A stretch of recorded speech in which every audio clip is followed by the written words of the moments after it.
Hello, everybody. Welcome back to Retirement Clarity Radio. My name is Scott Newhouse. I'm a certified financial planner. Today, I want to talk about something a little unique. We're not going to go through the nuts and bolts of some kind of financial issue today. We'll do that another time. Today, we're going to go through 10 different investing and retirement tips from my main man, Mr. Warren Buffett, as well as his business partner, Charlie Munger.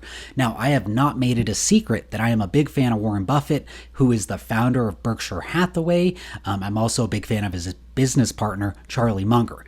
They have a special way of communicating big picture truths in a simple, down-to-earth, common sense perspective that I think all of us can benefit from, especially if you've got a ways to go on your investment journey, as well as if you're close to that retirement finish line. So I have put together my 10 favorite investing and retirement quotes and tips from them that I think we can all learn from. I'll just say the quote, a little analysis, and then we'll move on to the next point. So it'll kind of be rapid fire. So let's jump into the very first one. And this is a quote from Warren. He says, "Someone is sitting in the shade today because someone planted a tree a long time ago." This great quote, in my mind, helps highlight the need for long-term planning with a clear goal in mind and allowing time to help you get there. You can't make this happen overnight. As much as a lot of those get-rich-quick schemes try to convince us that we can, accumulate wealth or figure it all out overnight, it just doesn't happen that quickly. We need to make a plan. Then we need to start executing the plan. Then we need to patiently wait and periodically review the plan. I think that lesson will hold true whether you're 35 and you've got 30 years left of work, or if you're 65 and you're planning to making a lifetime income from your investments. I think the same philosophy holds true in both of those situations. So that's my first quote from Warren. The second quote I have is from Charlie Munger, and it's about, being satisfied with what you have in life. And he says, "No matter how hard you try, there is always some guy or girl who achieves more." My attitude is, so what? Does any of us need to be at the very top of the whole entire world? It's ridiculous, this mentality that you have to be the top of everything that you do. Now, amen to this, Charlie. My takeaway on this is to focus on yourself and what you need to do, and don't worry about if someone down the street has more money, has a flashier car, bigger house, etc.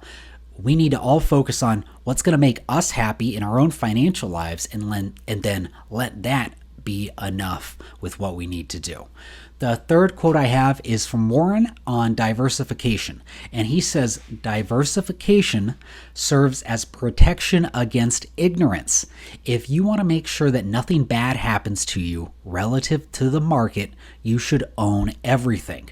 There is nothing wrong with that. It's a perfectly sound approach for someone who does not know how to analyze businesses."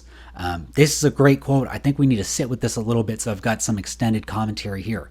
And so my takeaway here is that smart, normal people like you and I who do not analyze businesses for a living, and we don't want to make it our living, which means that we are technically ignorant on how to do that. We don't know how to analyze businesses because we haven't spent the time, we don't have the inclination to do it. So we're technically ignorant on that. But there is nothing wrong with that. In fact, Warren goes on to say, and the quote starts here, "The index investor," which is how I invest and how I recommend you all invest, low-cost, well-diversified index funds. You've heard me say that before. The index fund investor will actually outperform the majority of investment professionals when quote-unquote dumb money, and that's people who do not know how to analyze businesses, which is us, when dumb money acknowledges their own limitations, it ceases to be dumb.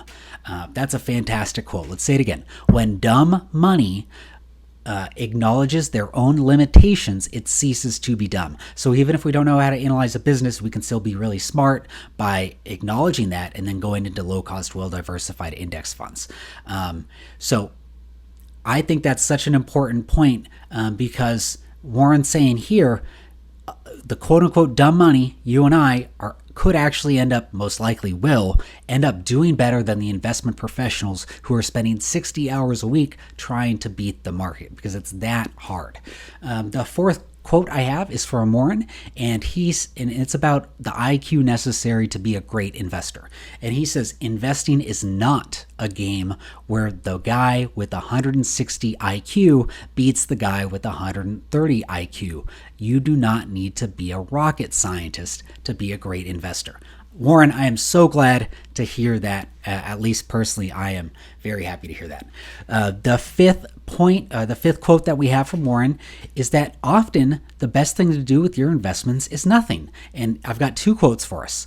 First of all, he says, quote, "For investors as a whole, returns decrease as motion increases." Returns decrease as motion increases. And the second one is, "Inactivity strikes us as intelligent behavior.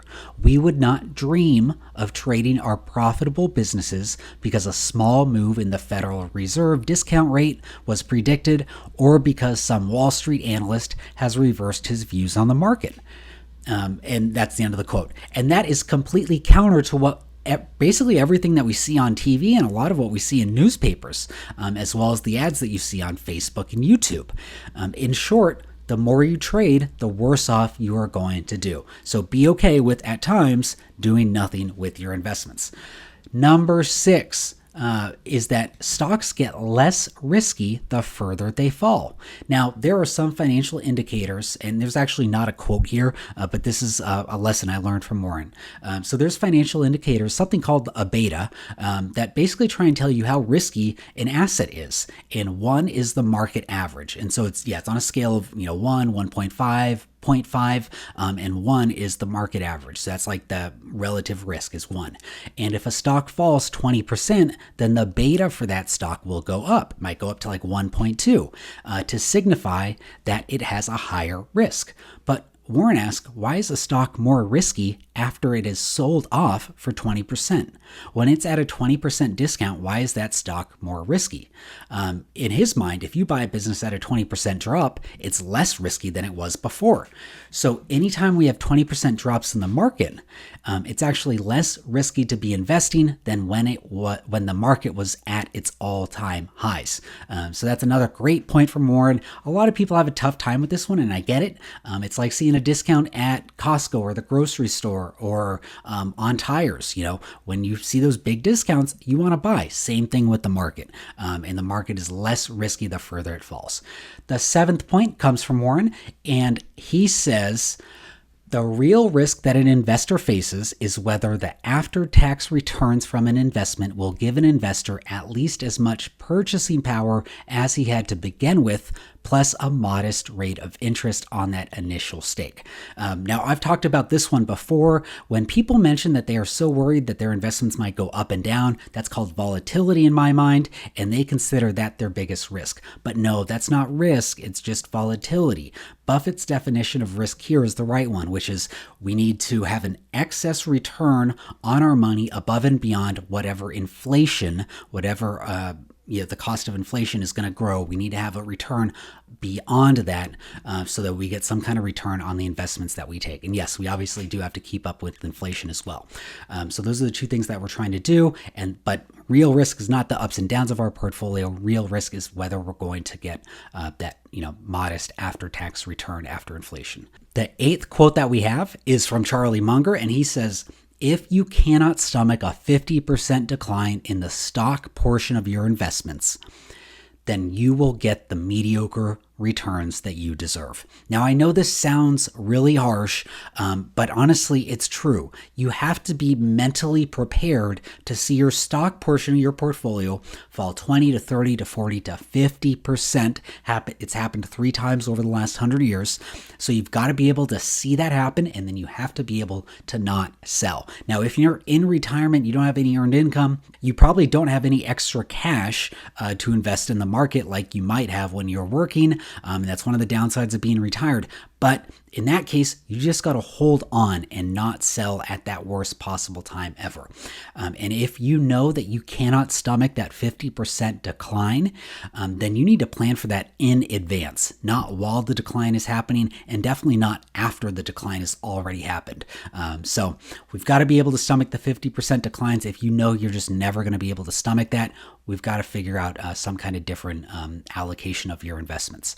The ninth quote that I have is coming from Warren, and he says, "What we do is not beyond anyone's competence. It's just not necessary to do extraordinary things to get extraordinary results."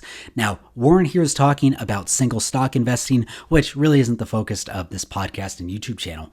But I think that quote is true for investing as well as retirement planning. You do not need to be a multimillionaire, for instance, to have a nice, comfortable retirement, nor do you need to become some kind of investment expert. As I've said, so many times, low-cost, well-diversified index funds will get you everything that you need in terms of returns for that lifetime of retirement income that you need. So we don't need to be extraordinary about any of this stuff. We need to get the basics. We need to get a plan, execute on the plan, implement the plan, review the plan, and then we're good. So we don't need to be extraordinary here to be able to have a fulfilling retirement and to have solid investments. The last quote that I have, and this is coming from Warren again, he says, "It's nice to have a lot of money, but you don't want to keep it around forever. I prefer buying things. Otherwise, it's a little like saving sex for your old age." Now, this is a hilarious quote. It is also backed up by research. After a certain point, having so much money in your bank account is only going to make you incrementally happier. In other words, there's going to be diminishing returns with however much money you're able to accumulate. So your happiness is going to come from the experiences that you have in life, especially with the ones that you love. So please go out and live your life, especially early in retirement, in your late 50s, 60s, early 70s, because there is truly no time like the present. And man, the people that go out and do that, they have the best retirements. So friends, that is all I have for today's episode. It was a little different, so I hope you enjoyed it. Please like and subscribe, and I will see you next time. Bye.